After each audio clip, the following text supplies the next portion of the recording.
পৃথিবীতে যত জীব আছে তার মধ্যে সব থেকে স্বার্থপর কে জানেন? মানুষ।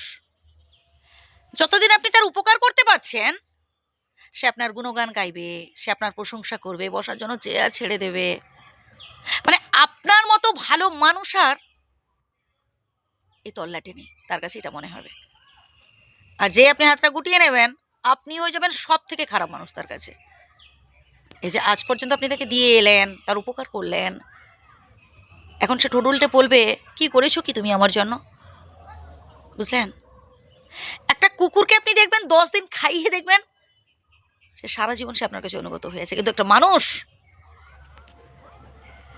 তবে আমাদের কর্তব্য করে যেতে হবে, আমাদের দায়িত্ব কর্তব্য পালন করে যেতে হবে।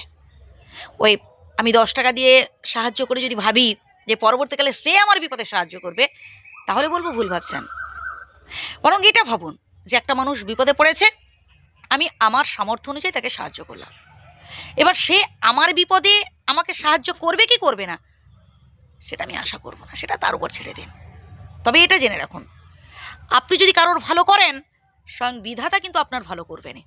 আর হ্যাঁ, এই প্রসঙ্গে একটা কথা বলি, এই পৃথিবীতে কাউকে কাঁদিয়ে, কাউকে কষ্ট দিয়ে জীবনে কোনোদিনও সুখী হওয়া যায় না।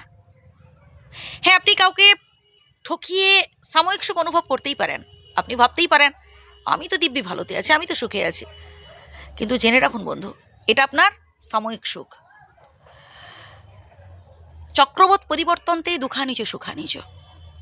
এই সুখের পর দেখবেন আপনার জীবনে চরম দুঃখ নেমে আসবে, কারণ আপনি কাউকে কাঁদিয়েছেন, আপনার কারণে কেউ না কেউ চোখের জল ফেলছে। তাই প্লিজ, জ্ঞানত বা অজ্ঞানত যদি কাউকে কষ্ট দিয়ে থাকেন বা যদি কাউকে কাঁদিয়ে থাকেন, প্লিজ তার কাছে গিয়ে ক্ষমা চেয়ে নিন। সেক্ষেত্রে দেখবেন বিধাতার থেকে অল্প হলেও কম শাস্তি পাবেন। কারণ যদি কেউ ভুল করে সে ভুলটা বুঝতে পারে এবং অনুতপ্ত হয় মন থেকে, তাহলে তার কাছে ভাই দেখবেন বিধাতার থেকে সে অল্প হলেও কম শাস্তি পাবে।